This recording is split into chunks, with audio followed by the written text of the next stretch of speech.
এক সপ্তাহের ভিতরে সৌদি আরব ত্যাগ না করলে আপনি পড়তে পারেন মহাবিপদে। এক সপ্তাহ অর্থাৎ 7 দিন, 7 দিনের ভিতরে যদি আপনারা সৌদি আরব ত্যাগ না করেন তাহলে আপনারা পড়বেন মহাবিপদে। তো এই যে একটা নতুন আইন বা নতুন রুলস, এই ধরনের রুলস কিন্তু আমরা এর আগে কোনোদিন দেখি নাই, কারণ এই ধরনের রুলস সৌদির ইতিহাসে কোনোদিন দেখিও নাই, শুনিও নাই।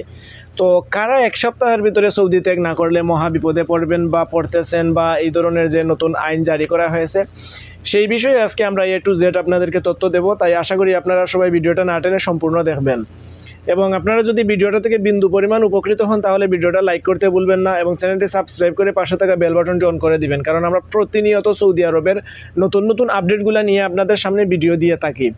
তাই কথা না বাড়িয়ে আমরা চলে যাই মূল ভিডিওতে।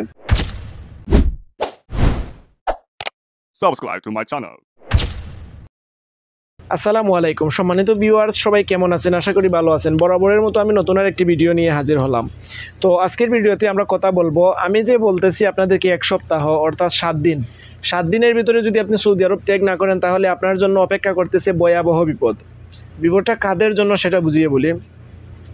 এই 2-3 দিনে আমি বেশ কিছু ইন্ডিয়ান ভাইদের সাথে, সর্বপ্রথমে আমি 3 দিন আগে একটা নিউজ পেয়েছি যে বিশেষ করে ইন্ডিয়ান যে কান্ট্রি আছে, ইন্ডিয়ার ভাইদের জন্য এই সমস্যাটা হইতেছে, কিন্তু কিছুদিনের ভিতরে আমাদের বাংলাদেশিদের জন্য হওয়ার সম্ভাবনাটা খুব বেশি বলে আমরা ধারণা করতেছি।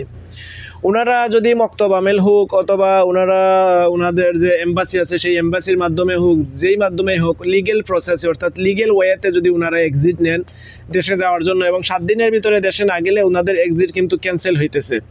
অর্থাৎ ওনারা যে এক্সিট লাগাইছেন সেই এক্সিটটা কিন্তু অটোমেটিক সিস্টেম থেকে 7 দিনের ভিতরে দেশে না গেলে ক্যান্সেল হইতেছে। তো আমরা বিশেষ করে জানি এক্সিটের মেয়াদ থাকে 2 মাস, কিন্তু 7 দিন অথবা এক সপ্তাহের মধ্যে যে চলে আসছে সেই বিষয়টা আমরা জানতাম না বা জানি না, এর আগে আদৌ কোনোদিন এরকম হয় নাই। সর্বশেষ যে আপডেটটা ছিল সেটা ছিল 2 মাসের। তো এখন এই বিষয়টা আমরা কিছু ইন্ডিয়ান ভাইদেরকে, আমরা এই বিষয়টা নিউজ পাওয়ার পরে বেশ কিছু ইন্ডিয়ান ভাইদের সাথে যোগাযোগ করেছি, এবং আরও 2-3টা সূত্রের মাধ্যমে আমরা সেই বিষয়টা কনফার্ম হয়েছি যে এইটাই হইতেছে। তো এই বিষয় নিয়ে আমরা আশঙ্কা করতেছি কিছুদিনের ভিতরে এই রুলসটা পাকিস্তান, নেপাল, বাংলাদেশি ভাইদের জন্য আসতে পারে বলে বেশি একটা ধারণা করতেছি, কারণ সৌদি আরবের কোনো রুলস এবং কোনো সিস্টেম শুধু এক দেশের জন্য হয় এইরকমটা খুব কম। এখন যেহেতু ইন্ডিয়ান ভাইদের সাথে সেই বিষয়টা হইতেছে, কিছুদিনের ভিতরে আমাদের বাংলাদেশি প্রবাসীদের সাথেও সেইটা হইতে পারে। এখন আমরা যেই জায়গায় পাইতেছি 60 দিন, সেই জায়গায় আমরা হতে পারে আমাদের জন্য সেই রুলসটা 7 দিন, অর্থাৎ এক্সিট নেওয়ার পরে, যে কোনো লিগ্যাল ওয়েতে এক্সিট নেওয়ার পরে আমরা 7 দিনের ভিতরে সৌদি আরব ত্যাগ না করলে পড়তে পারি আমরা মহাবিপদে। তো এই বিষয়টা নিয়ে আমি পাবলিক প্লেসে কথা বলতেছি, কারণ এইটা নিয়ে আমি আমার জানা মতো বিশ্বস্ত 2-3টা সূত্রের সাথে যোগাযোগ করেছি। ওনাদের সাথে আমার সোর্সের মাধ্যমে আমি যে ইনফরমেশন পেয়েছি এটাই হইতেছে এবং এটাই চলতেছে বর্তমানে। তো বর্তমানে এখনও বাংলাদেশি প্রবাসী ভাইদের জন্য এই ধরনের কোনো নিউজ বা কোনো নোটিশ আসে নাই। যদি এটা 100% কার্যকর হয় তাহলে আমরা পরবর্তীতে নতুন ভিডিও নিয়ে আসবো, নতুন আপডেট নিয়ে আসবো, এবং সব সময় আমরা সঠিক তথ্যটা আপনাদেরকে দেওয়ার চেষ্টা করব।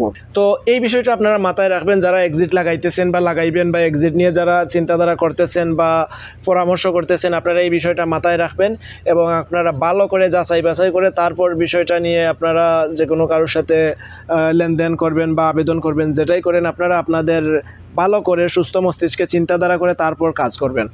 তো আজকের ভিডিওটা ছিল এই পর্যন্ত। যদি আপনাদের ভিডিওটা ভালো লাগে তাহলে শেয়ার করতে ভুলবেন না, এবং ভিডিওটা লাইক করবেন, কারণ আপনাদের একটা লাইক আমাদেরকে নতুন ভিডিও নিয়ে আসতে অনুপ্রাণিত করে। এত সময় পর্যন্ত পাশে থাকার জন্য সবাইকে অসংখ্য ধন্যবাদ। পরবর্তীতে দেখা হবে নতুন কোনো ভিডিওতে নতুন কোনো আপডেট নিয়ে।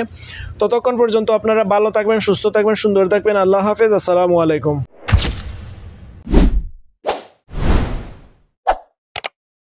Subscribe to my channel.